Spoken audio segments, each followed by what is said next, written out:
Wiring diagram ng mini driving light mga amigo.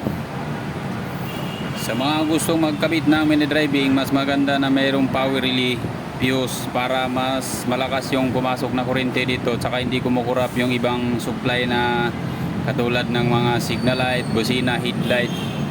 At least galing sa battery yung supply na pumasok sa mini driving light, kaya mas pabor sa akin na maglagay ng power relay.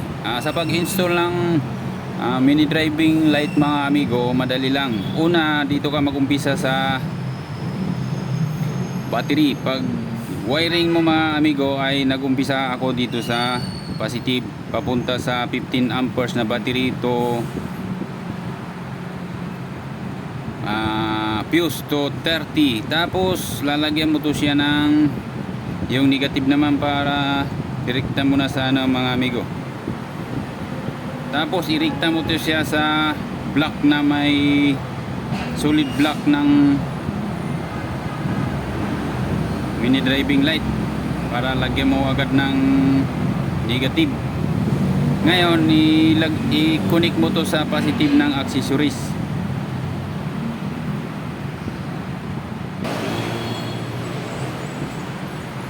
Itong number 85 mga amigo, positive. Ito yung positive na pag unang susi, trigger to para lumabas yung positive dito. Ngayon ito, pagsamahin mo itong dalawa para pag on ito nanong susi, automatic may lumabas na positive dito sa number 87, dalawang wire.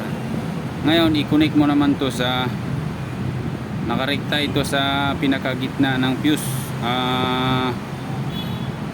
switch ng domino. Ngayon kung naka-on yung low papasok na siya automatic dito sa